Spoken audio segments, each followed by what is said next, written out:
So good afternoon and welcome to our webinar to support the Science Instructional Planning templates.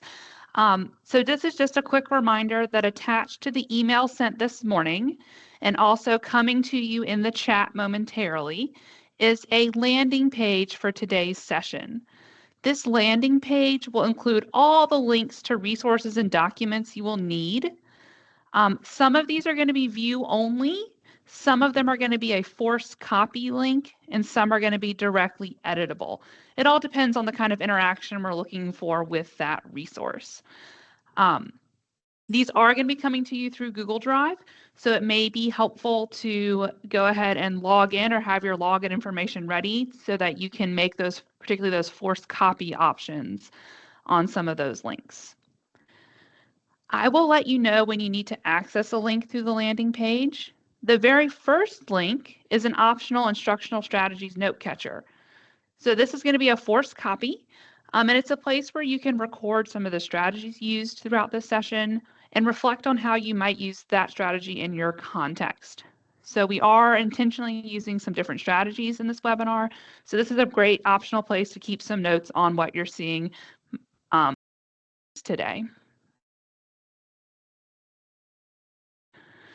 So if I haven't met you before, I'm so glad to meet you in this virtual space. My name is Lark Widener, and I'm your Secondary Science Education Associate here at the department. I'm responsible for 6 through 12 science, so that is middle school and high school. And then I'll hand it over briefly so that Brent can introduce himself as well. Good afternoon, everybody. My name is Brent White, and I am your Elementary K through 5 Education Associate here at the State Department of Education. And so Brent is here to help us with some of the background stuff, and he will be dropping links in the chat throughout the session and also helping troubleshoot any issues you have in the chat. Just as a note, if you are joining from a mobile device or a tablet, there may be some limited functionality, but we will attempt to make sure there are multiple modes of engagement throughout the session.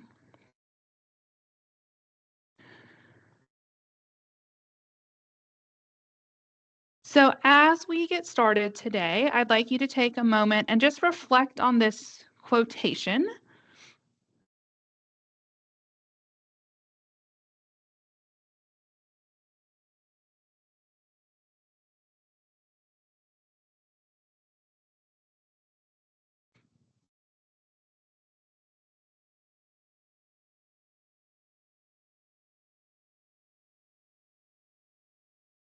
So as we are beginning the second year of implementation of our 2021 science standards, I really think that this quotation helps sort of support where we are in the work, right? Like it's time to get started. And we're going to learn best at this point each time we do the work. The other thing is I feel like Brent and I have really embraced this quotation as we've started the process of developing and rolling out webinars to help support our teachers of science across the state. So we're also learning as we do the work here today. So before we jump in, just a couple of features. If you haven't used Teams before for a virtual event, there are a few key features to point out. One thing that's different from some of our other virtual options is in Teams, the toolbar is across the top of your screen. So when you're looking for these tools, you're going to look at the top of your screen, sort of above where you see the slides. There are a few different access points I want to point out to you. So first is where you can access the meeting chat. So whenever I ask for a response in the chat, you'll need to have this option open. It does open as a window within window on the left-hand side of your screen. The next function is the raise your hand function. So if there's a time where I'm asking for people to unmute and share, then this would raise your hand, and it actually tells me in order that the hands were raised in too, which is super helpful. So this is where you'll click to raise your hand and also click to put your hand down if you would like to put your hand down. If you would like to offer a reaction, or if I ask for a reaction, then this is where you'll go to this sort of smiley face emoji button. It's going to open up a menu of animated options for you to choose from.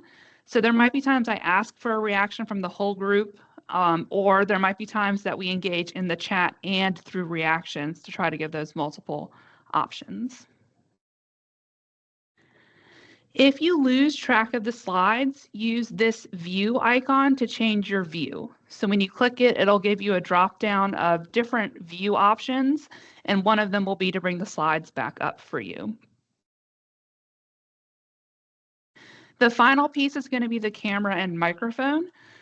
We have disabled cameras for this meeting. That helps sort of keep the internet streaming working a little bit better. And this larger image shows what you look like when you're muted. So when you're unmuted, the microphone has no line through it. And then when you're muted, you see the strike through on the microphone. That little microphone icon's where you click to mute and unmute yourself.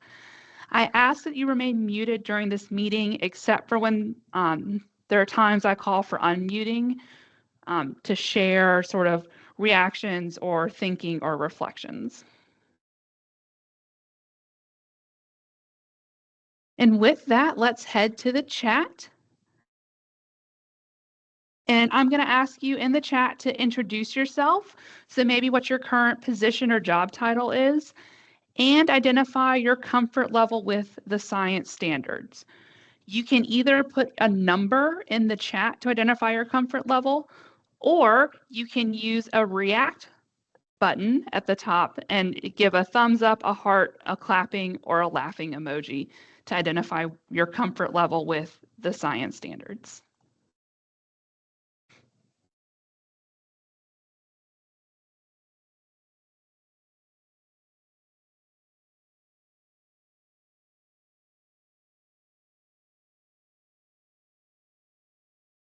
And anyone who can't access the chat, you might be able to access the react button at the top to give us a reaction as well.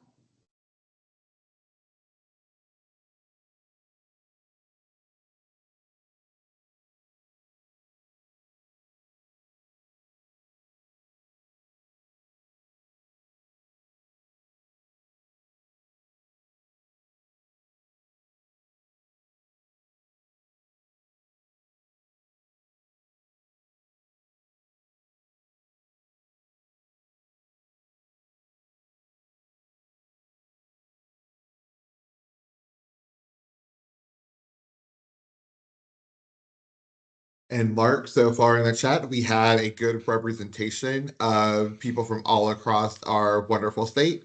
And we are majority about 2s and 3s. Yep, and that's what I'm seeing in the reactions as well.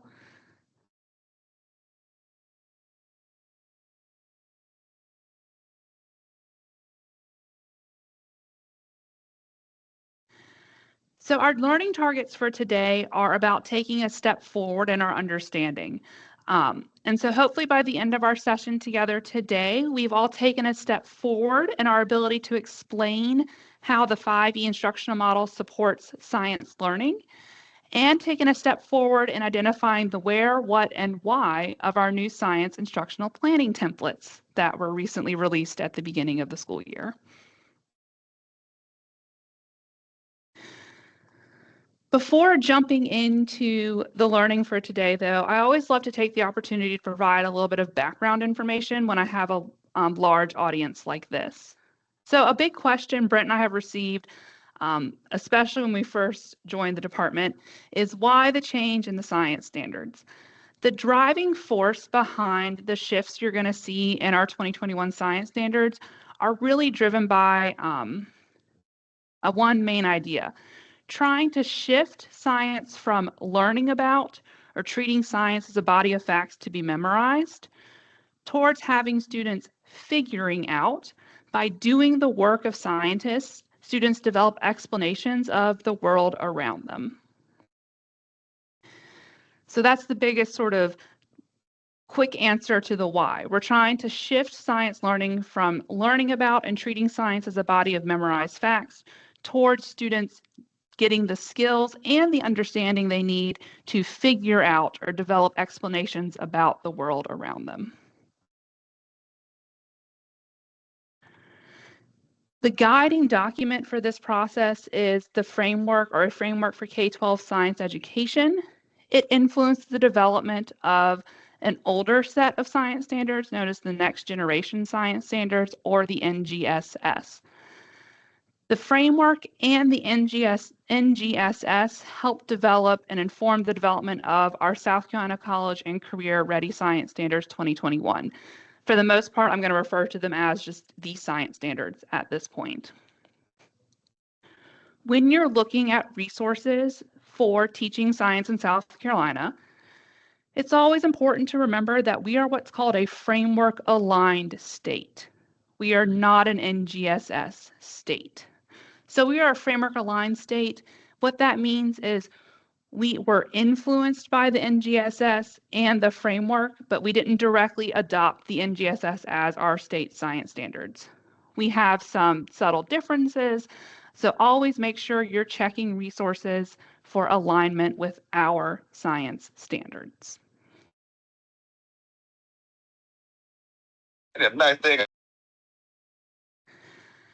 It's also important to know that our science standards are organized as performance expectations, and so they function a little different than traditional science standards. Performance expectations are guidance for what students should be able to do and understand. What they really are specifications for assessment. They are not learning goals or instructional strategies. They are three-dimensional statements of what is to be assessed at the end of instruction. For some PEs, the end of instruction might be the end of a unit. For some PEs, the end of instruction might be the end of the time you have with your students. So some of them students may develop more quickly, and some of them may take the entire time you have with your students to develop that understanding. It's important to note they are not instructional strategies or objectives for a lesson. My biggest saying is that we do not teach PEs. We do not teach performance expectations. We create learning experiences so our students can meet these performance expectations.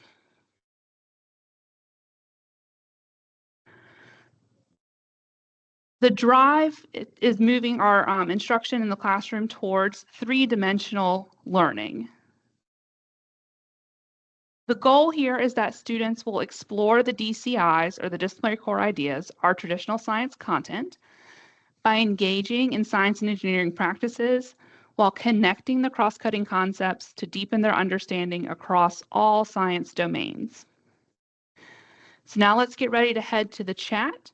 Or if you'd like to unmute and share your reflection, how do the science standards represent a shift in science education?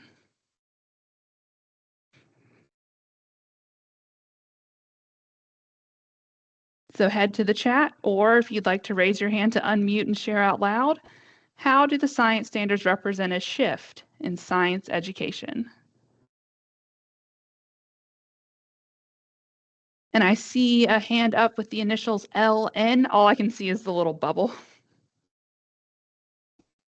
Hi, that's me. My name's Lindsay Nosker. I'm from Berkeley County. My chat's not working for some reason, but one thing that I've noticed, I'm middle school science, and we've noticed that it's shifting to more analytical thinking from the former standards that we have. It's making the kids put more practice into what they're actually learning.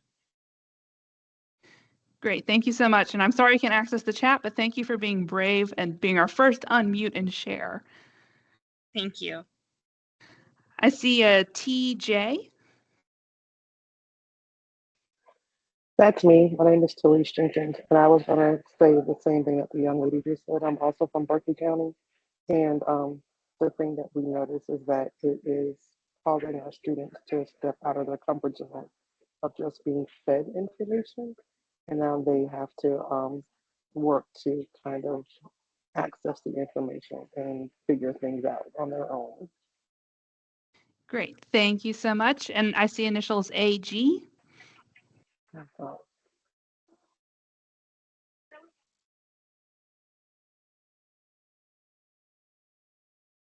Initials AG.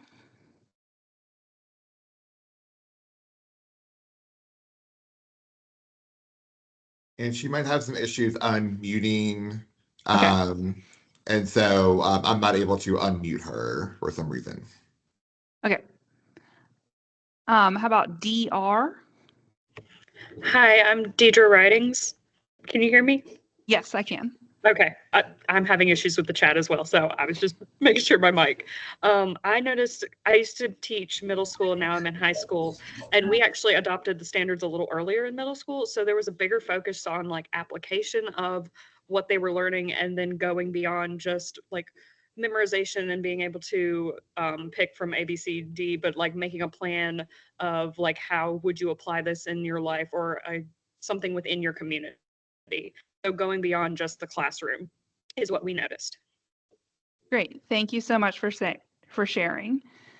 And there are a number of answers in the chat. Oh, I see a initials DR.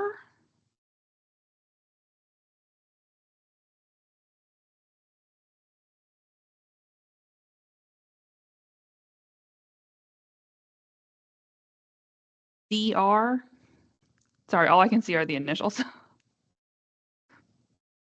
And same thing with Okay. Amanda. I'm unable to unmute as well.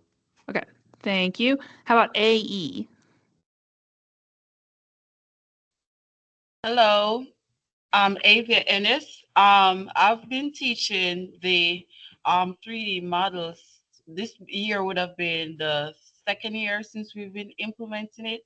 And I realized it allows students to create models. So instead for us to be teaching, let's say the cycle, the water cycle and all of that biological cycle, we're asked to create models. So the students takes on like a discovery kind of learning.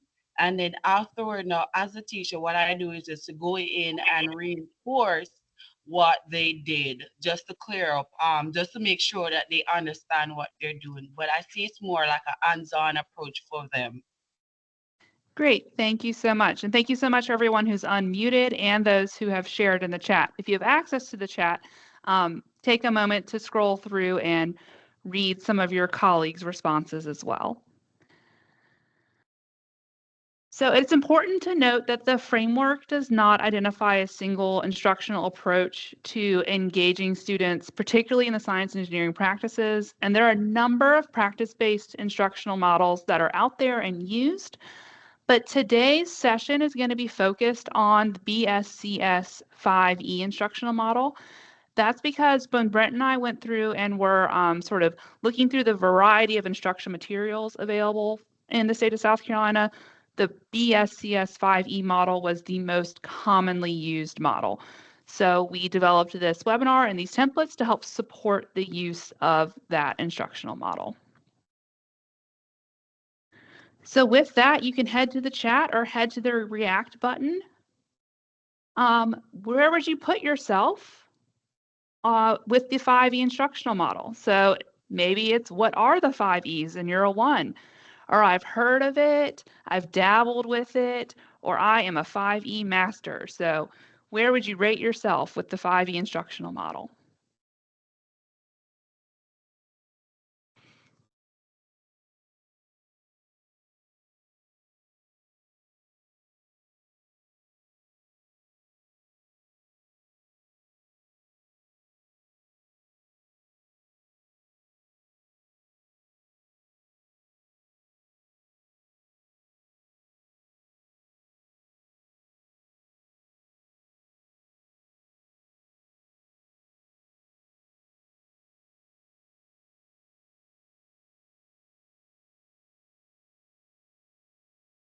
All right, and from the reactions, I'm seeing a variety of comfort levels with the 5E model. What are you seeing in the chat, Brent?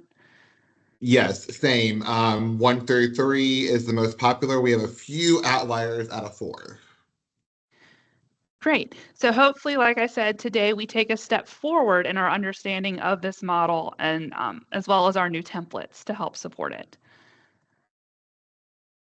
So the first thing we're going to do in a moment is we're going to whoosh you through the ether into breakout rooms. In your breakout room, you're going to be working on a 5E card sort. So that is available on the landing page. So there's a box titled 5E Card Sort. As we all know with Google Slides, it can get a little sticky if there are too many people in it at once. So when you enter your breakout room, you might want to have one person who's going to actually access and move cards around on our card sort. You will have screen sharing capability in the breakout room. So that will help with some of the collaboration. And just so you know, the breakout rooms are going to be randomly assigned. Although they might not look like it, the different cards are individual and movable, so you can drag and drop them into the order you want to place them into. When you enter your breakout room, take 1 minute to whip around and introduce yourselves, and then I'm going to give y'all a total of 12 minutes to work through the card sort.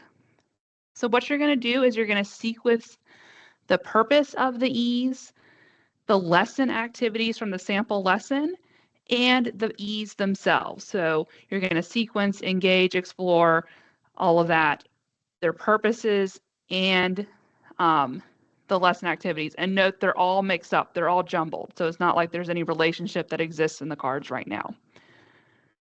The other thing I want you to do is discuss how and why you sequence the lesson and be prepared to share that with the whole group when we come back. Before I call you back to the main room, we're going to send out some directions in the breakout room chat. As we get ready to send you, you might need to click on a Join Breakout Room pop-up window. So remember, your main goal is to whip around, introduce yourselves, and then get work sorting the cards. And I'm going to give you 12 minutes once all breakout rooms are full. You can access the card sort through the chat right now. It is also linked on your landing page. And with that, we are ready to open the breakout rooms. Yes, and just as a reminder, your breakout room number will be the slide number that you will do the card sort on. Yes, thank you. So your breakout room number will match a group number on the very top part of the slide. All right, and welcome back from your breakout room. I hope I didn't give anybody Zoom lash or anything like that, pulling y'all back in here. I am going to ask for, let's say, 3 different breakout rooms to unmute and share how and why you discussed or sequenced the lesson. So unmute and share, like, what was your process like to sequence these different cards? Looking for 3 different groups. All right, the first hand I see up is for a JS. Hello. Do you need me to share my screen or no? Just talk through it. Just talk through it. Okay. So we were group 1 and we put ours in basically based off of using what we assumed Engage is like our interest grabber or our hook. So we thought that this was like to capture the kids, get them interested, and also help them go more in depth in that interest. So looking at that video. Then Explore was applying those concepts through investigating the meat of the content, kind of in parentheses. And so that was investigating watersheds containing different substrates and how these would relate to flash floods. That's the green box we used. Explain was kind of like our collaborative feedback or our 5E card sort you just put us in breakout rooms for, in our opinion. And it was like, let's talk through it. Let's work together. Let's figure out where we are. And then for a teacher or whoever is in there to be able to kind of elaborate on that and help us guide us in the right direction. And then Elaborate was applying the learning from the 3 previous stages and adding a way to incorporate it into our daily life. So it wasn't just stuck in a classroom ideal. And that was the collaborative discussion and summarizing what we found. And then Evaluate was looking at creating a presentation to show a product that could actually be used to teach others and ways to apply it in real life. Great. Thank you so much for sharing your process. And so looking for 2 more groups to share sort of, or maybe even like a discussion you had or anything like that while you were in your breakout room. I see a hand up for LM.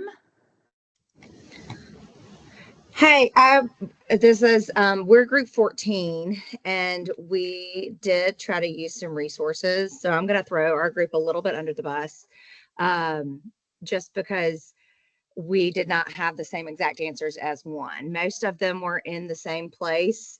And so a lot of the same thought processes with the engagement, capturing that prior knowledge, kind of knowing the roadmap of where our students are and where we need to fill in the gaps and, you know, hooking them into it.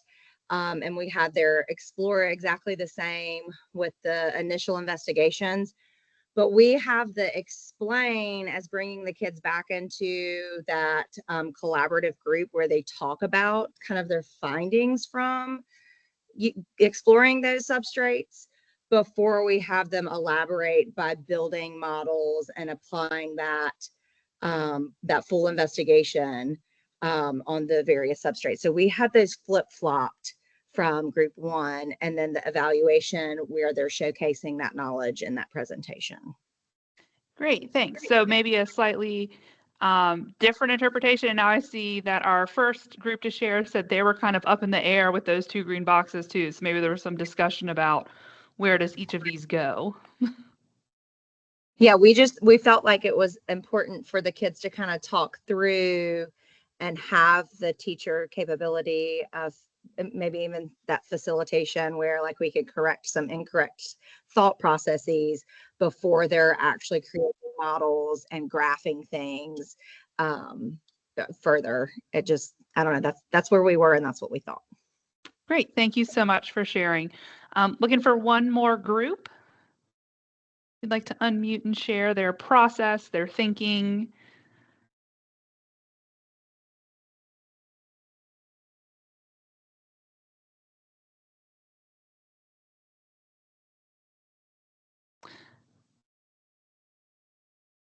Let's see, I see initials SR.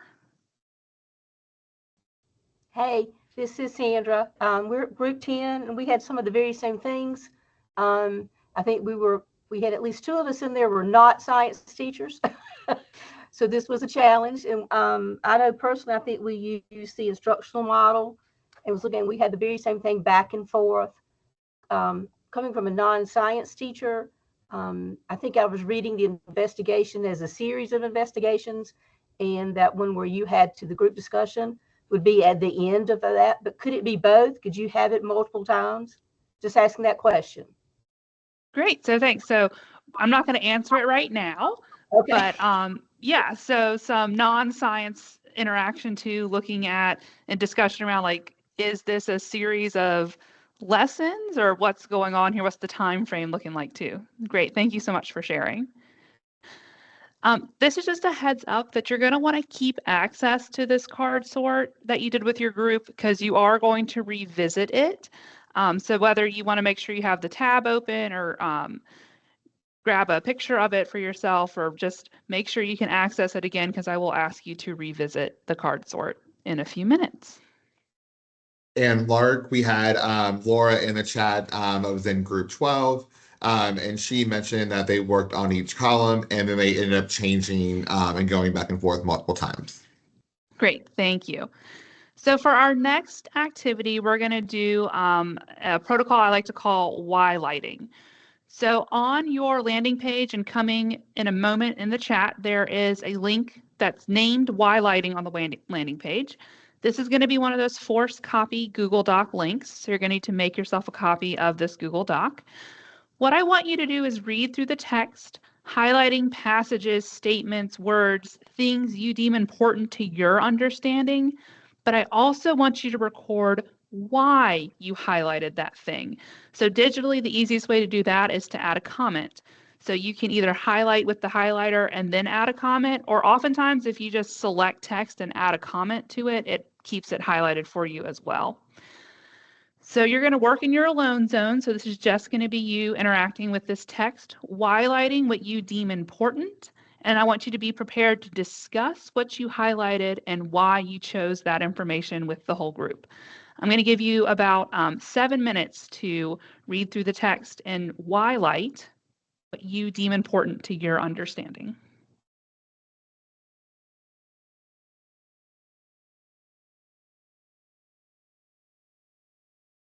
So we will come back together at about 4:21. No, that's not 7 minutes. 4:23.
And this is just a time check. We're going to come back together in about 4 minutes.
All right, and let's come back together and sort of discuss the reading.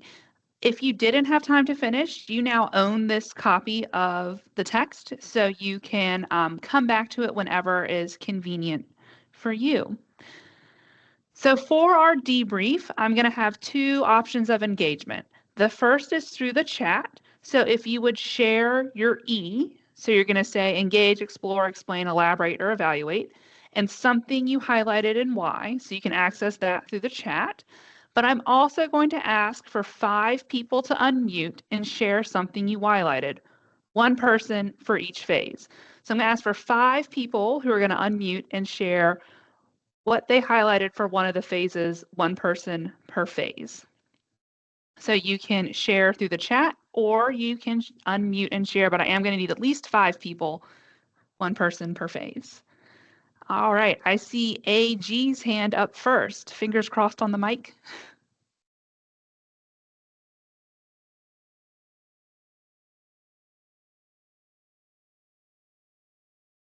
No, if you're talking, I can't hear you. I'm so sorry.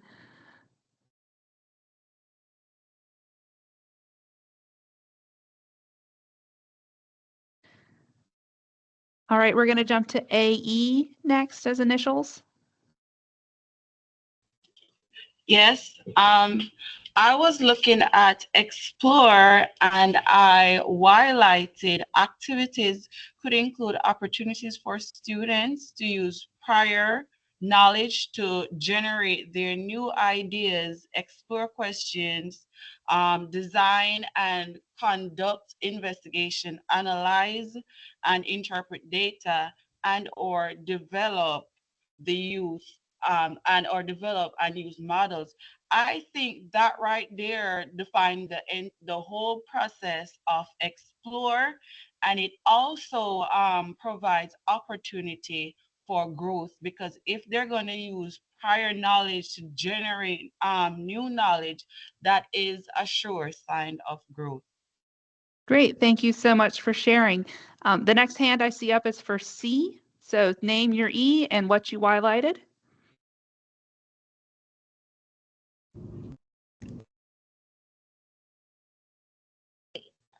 I think C is Charlene, and Oh, yes. and highlighted the what we call this, the E, the engage. The engage, I highlighted a connection between past and present learning. I always think about engagement where before you introduce or you introduce a lesson, you're gonna make the students think about what you learned yesterday and connect it to what they are about to learn today. So, what happened, or say, for example, if you push an object, it produces an object to move. So, what happened if the object is not going to move? What is it always necessary that you need to apply a force? Or it doesn't mean that if we apply a force, the object will always move. Something like that to past learning or whatever they have learned in their experiences. That is what I think about engagement is. So connection between past and present learning. Great, thank you so much for sharing. The next set of initials I see are DI. Hi, I'm Delora. One of the things I highlighted was in evaluate.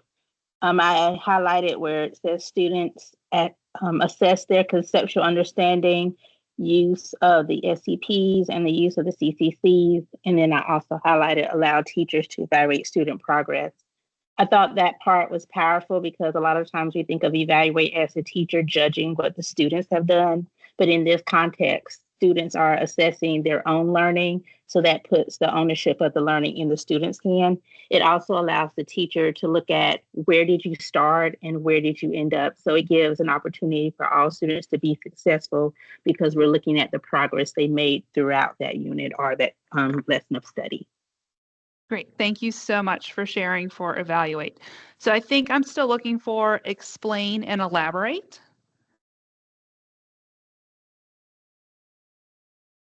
I see the initials BM. For explain, I put that the students will demonstrate their understanding of the topic. Great. Thank you so much. And then looking for an unmute for elaborate.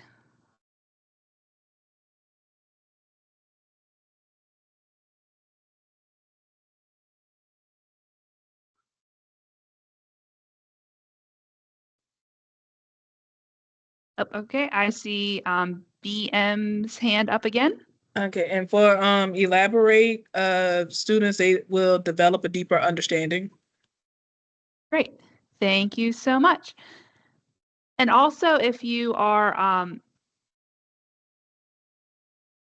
if you want to take a moment, you can also scroll through the chat and see what some of our colleagues have highlighted in the chat as well. And another thing you can do there is actually, if you hover over a chat, you can give your colleague a reaction to what they wrote in the chat as well.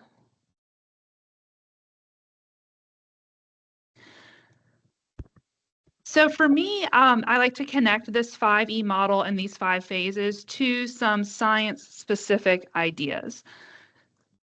So oftentimes, engage is where we're going to see the highest level use of phenomena when we're planning and developing lessons for science. This is where we're going to use those phenomena to get students thinking about what they already know and helping us as teachers to see where they have some gaps or some places we need to fill in or some preconceptions we need to address. Oftentimes for science, the engage process can take more than a single class meeting. So a lot of times in other content areas, engage is like a quick little check-in. But for us in science, it can be an extensive process to help students get through their initial thinking. Maybe they're developing an initial model of that phenomenon. Maybe they're going through and developing questions we'll use throughout the unit to address their understanding of the phenomenon. As we move into that explore phase in science, that's often where we're going to start introducing and asking students to use the targeted SEP and DCI or content that we're trying to get them to engage with and learn.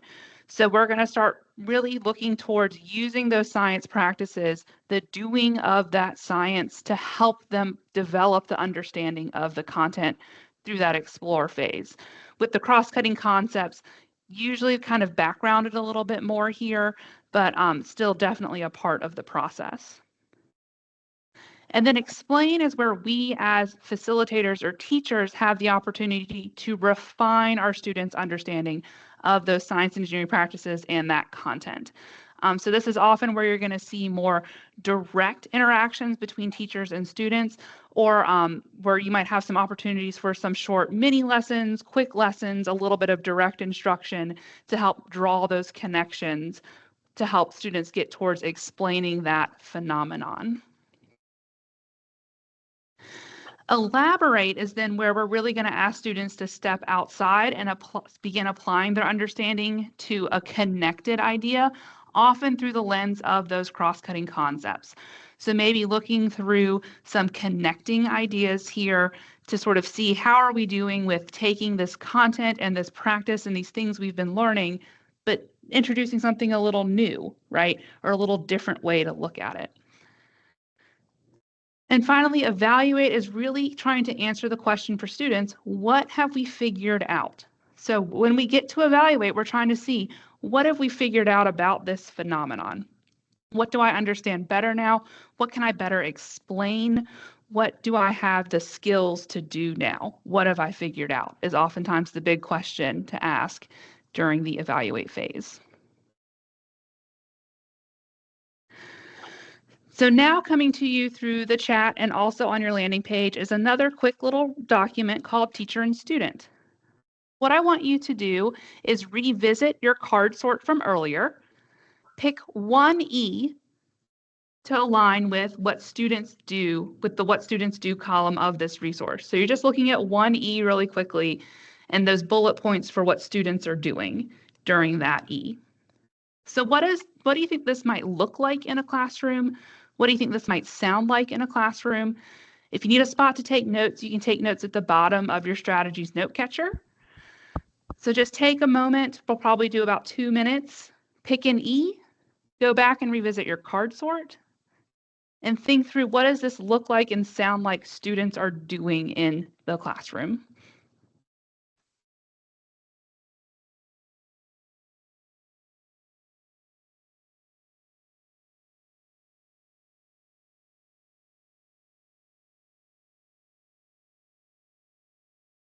So you can access this page through the landing page document. It's called Teacher and Student. And Brent also just dropped the direct link into the chat as well.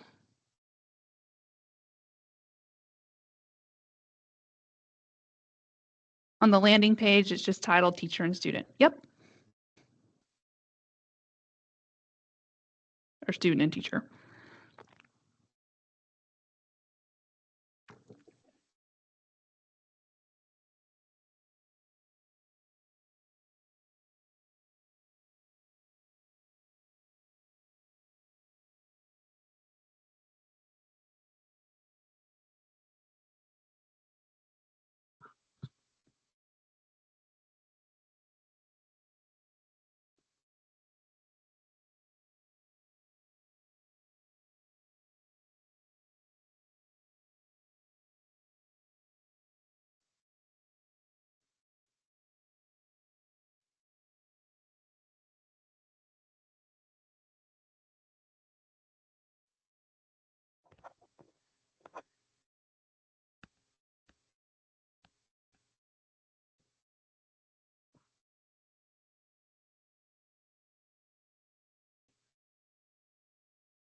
And let's come back together to share our thinking.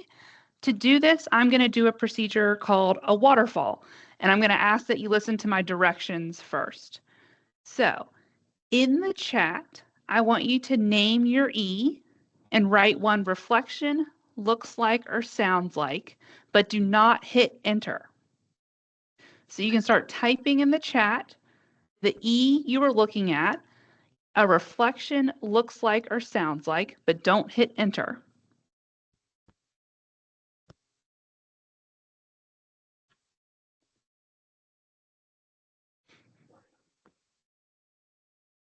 I'm giving y'all some time to type. And if you don't have access to the chat, we'll do another engagement in just a second.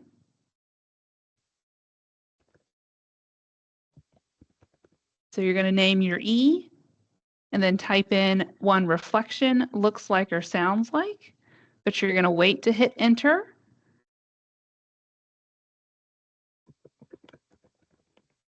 Until I say waterfall. So now that I've said waterfall, you can hit enter on your chat.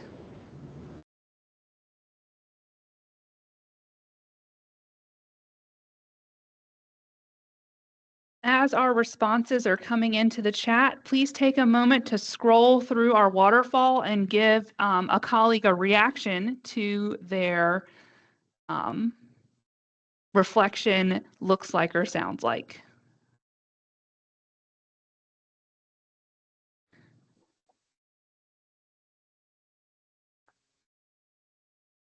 So now you can scroll through the chat and give a colleague a reaction to their waterfall share. And now I'd like to open up for a couple folks if you'd like to share off mute your E and your reflection looks like or sounds like.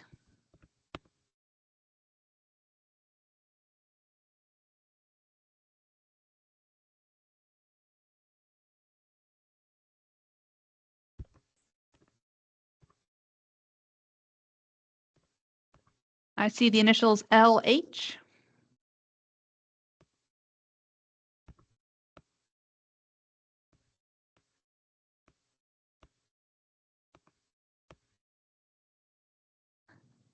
I'm so sorry, LH, if you've come off mute. I don't know if we can hear you. Sorry, can you hear me now? Yes, I can. All right. I chose Engage, and I chose Engage because I thought that it looked like we were talking about students seeing or experiencing high interest and being able to explain or be able to write questions that cater to their differentiated interests. So that's what I. Great. Thank you so much for sharing. Next, I see the initials KJ. Hi, can you hear me?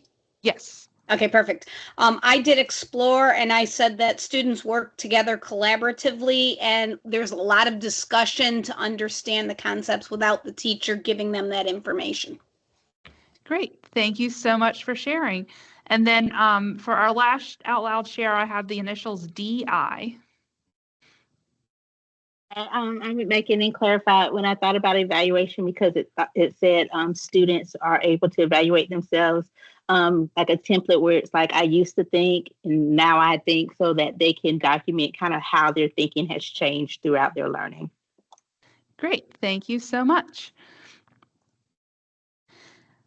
And now, drum roll, please. Here is the, I'm going to say, provided answer for the card sort from the source that I got it from.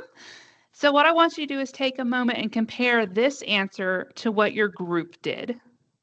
How does this compare to your group's alignment of the card sort?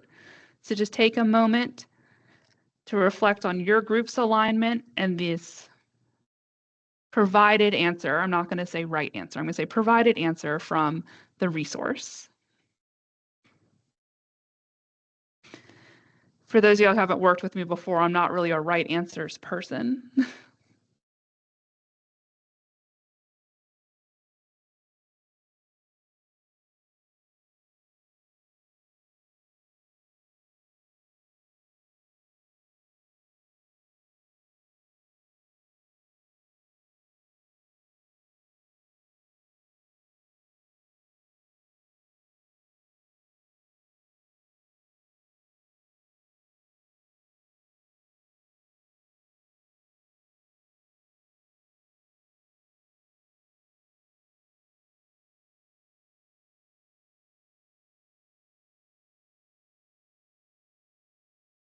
So for those of y'all having trouble accessing the slides, I'm so sorry about that.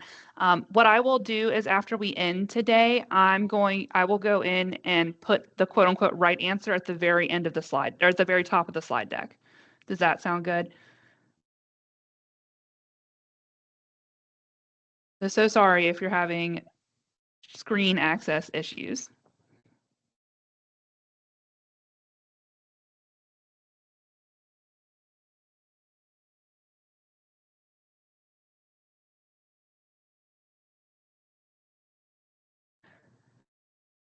So all of this learning today has been in support of the release of our new resource.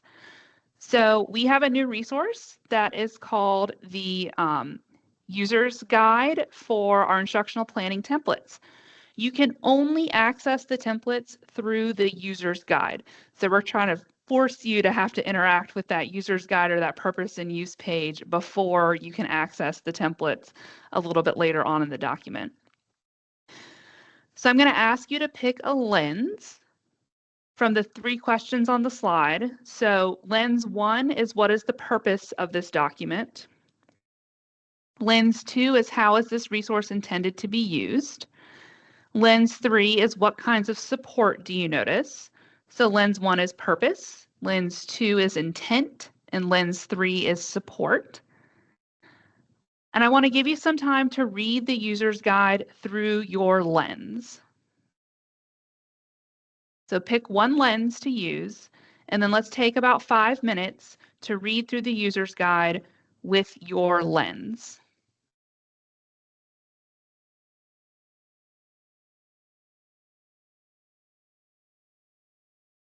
And this is linked on the landing page, and also the link to the resource has been dropped in the chat as well. So lens 1 is purpose, 2 is intent, 3 is support. I'll give you a hint. You've already looked at page 2.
And in about 1 minute, we're going to come back together to share some of our reflections and thinking.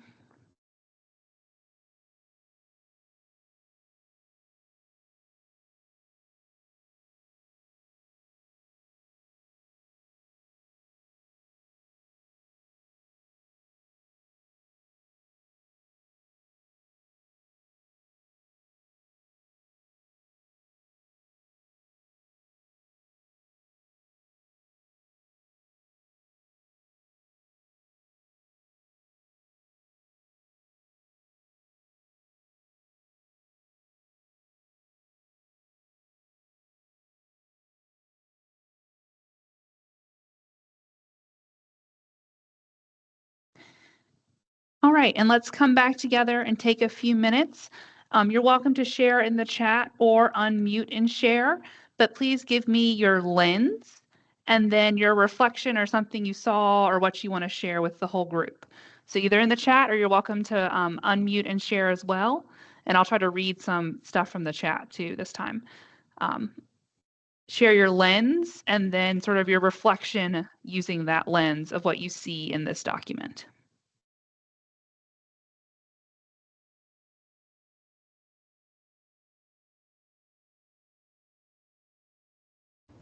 Hi, I chose number 2, how is this resource intended to be used?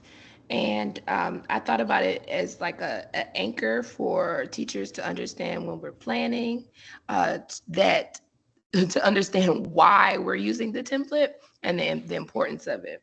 I also wrote to express the importance of why it's beneficial to the way that the students are learning the science, that it's allowing us to know that the attitudes also shift with students being able to do science in the beginning stage of the learning, and then expressing and explaining later to reinforce that. Great, thank you so much for sharing. If someone else wants to jump in, I'm going to read some stuff from the chat as well.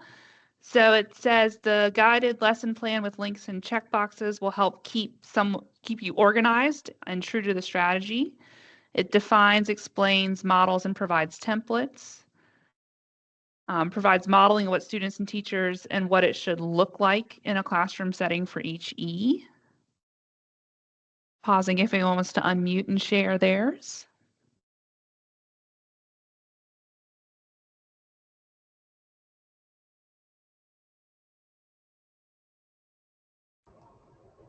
Hey, I'd like to piggyback off what the other person said. I'm not a science teacher, I'm curriculum, but I really like this to work with teachers who are having difficulty transitioning from that other way of teaching science. And I think that this will be really helpful, help them focus and make that shift in their own understanding of how to design lessons and provide instruction, and also gives them some a framework for especially that hands-on science aspect in kids struggling in learning science. Great, thank you so much for sharing. There are links to specific templates. Oh, I see a hand up for BM. I like the part that provides that prior student knowledge, because often it helps the teachers to understand how to make learning connected to what students previously know in terms of leading them into the current learning. Great, thank you so much for sharing. And so before we sort of move towards our clarity and closure portion for our webinar this afternoon, I do want to point out that if you scroll down to page 5, that's where you're going to find the links to the actual templates themselves. You'll notice that the links to the templates are provided in 2 forms. One is a Word document. That link will force download a copy of that Word document onto your device for you to use. The other is a Google Doc, which is going to be one of those forced copy links. So the intent here is that you can take this and modify it as best fits the needs for your classroom or district as well. So they're not stagnant in the sense that they're not like a PDF you can't edit. The intent here is that you can download, make your own copy, and edit and really use these templates to help scaffold your planning for whatever best fits your needs as well.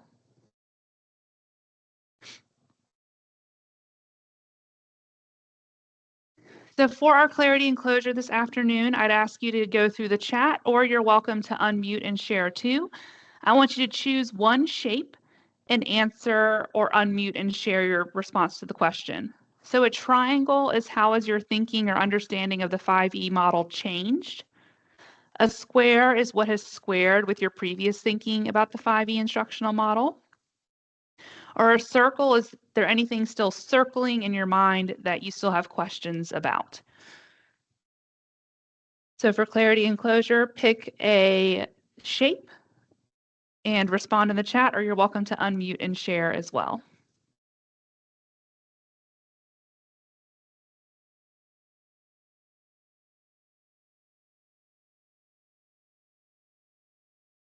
In the chat, I've got a square. Students should be doing science and not just learning about science.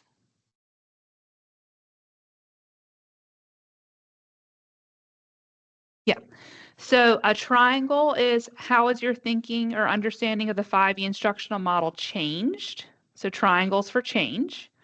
Square, what is squared with your previous thinking about this 5E instructional model? So what has been confirmed with a square. And a circle, is there anything still circling in your mind that you still have questions about? So circles for questions. We've got a triangle in the chat. My understanding has changed since I now know what it is and will strive to implement it in my classroom. A circle, I am thinking about how to use the templates and modify for school use and 4.0 rubric alignment.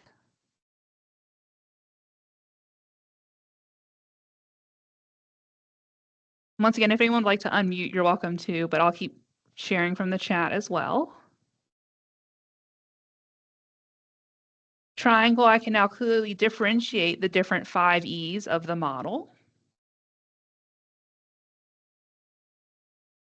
Triangle, the model is not supposed to be so linear, but explore needs to come before explain, or there is nothing to explain, and to evaluate throughout the whole 5E process. A square, the 5 E's are a great way to let students use their science and scaffold their learning and understanding.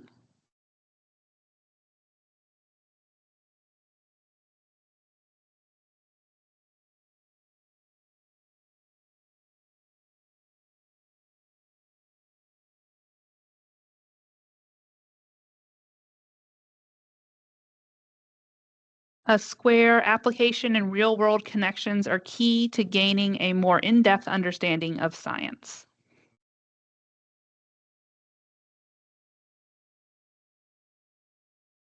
A circle, I'm learning and trying to make sure I can implement this process within my curriculum.